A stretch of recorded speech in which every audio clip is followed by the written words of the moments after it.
चौमू विधायक रामलाल शर्मा ने सरकार को लिया फिर आड़े हाथों। सरकार कर रही प्रदेश की जनता से भेदभाव का बर्ताव। सरकार कर रही धर्म के आधार पर सुविधाओं का संचालन। रोजा करने वालों को सुविधा तो व्रत करने वालों को क्यों नहीं।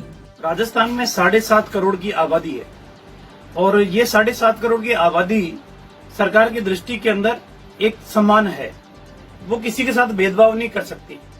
लेकिन सरकार ही अगर भेदभाव करने लगे और सरकार ही किसी वर्ग विशेष को प्रथम दोहिम का दर्जा देने का काम करे और किसी वर्ग को दोहिम दर्जा देने का काम करे, तो मेरे ख्याल से ये सरकार तुष्टिकरण की राजनीति को बढ़ावा देने की काम कर रही है।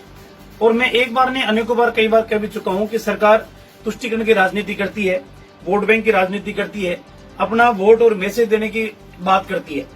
और ये मैं बात जो कर रहा हूं वो किसी आधार के ही करता हूं, हमेशा बिना आधार के कोई मैं बात करता नहीं। ये क्वारंटाइन सेंटरों के अंदर बहुत से लोग रह रहे हैं, अभी 15 दिन के लिए कोई रह रहा है, कोई 20 दिन के लिए रह रहा है, वो सबकी सुरक्षा के लिए।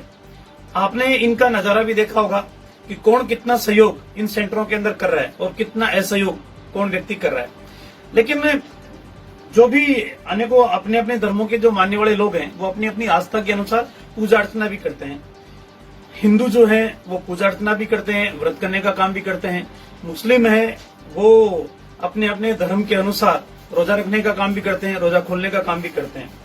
लेकिन दुर्भाग्य इस बात का कि सरकार एक नजर से नहीं देख रही, तो सरकार दो दृष्टिकोणों के आधार पर देखती है।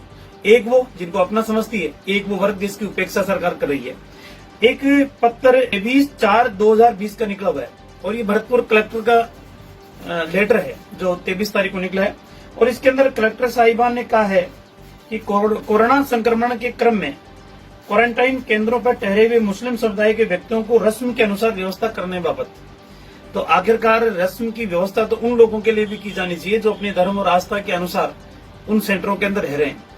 मेरा सीधा सीधा आरोप है सरकार के अंदर कि कम से कम वोट बैंक की राजनीति से बाहर निकलकर कम से कम ऐसा कार्य जो राजधर्म जिसको हम कहते हैं वो राजधर्म निभाने का काम करे, किसी के साथ भेदभाव नहीं करे, जो कानून तोड़ने का काम करे, जो सरकार की बात मानने का काम नहीं करे, जो सरकार के आदेश और एडवाइजरी मानने का काम नहीं करे, ऐसे लोगों के साथ सख्ती से पेश आने का काम करे सरकार। और जो लोग चाहे कोई भी हो, कोई भी व्यक्ति हो, कोई भी धर्म से जुड़ा हुआ हो, ये बीमारी किसी धर्म को देखकर या धर्म के द्वारा फैलाई हुई बीमारी नहीं है। ये बीमारी ऐसी है जिसके अंदर सरकार की एडवाइजरी को मानना बहुत जरूरी है। लेकिन सरकार उन लोगों के साथ खड़ी है जो सरकार की बात नहीं मान रहे, जो सरकार की एडवाइजरी को नहीं मान रहे, जो सरकार के कर्मचारियों के ऊपर हमला करने की काम कर रहे हैं, जो सरकार के कर्मचारी चाहे वो चिकित्सा से जुड़े हुए हो, चाहे पुलिस महकमे से जुड़े हो, उनके ऊपर पत्थर फेंकने का जो काम कर रहे हैं, सरकार उनके साथ खड़ी है। सरकार संवेदनशील रहकर और सरकार के आदेश की पालना करने वाले लोगों के साथ नहीं है। ये मेरा सीधा सीधा सरकार के ऊपर आरोप है।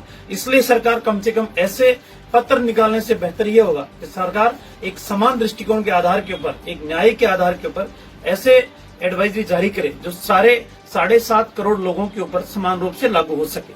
मुझे लगता है सरकार को पुनर्विचार करना चाहिए ऐसे पत्र निकालने से पहले।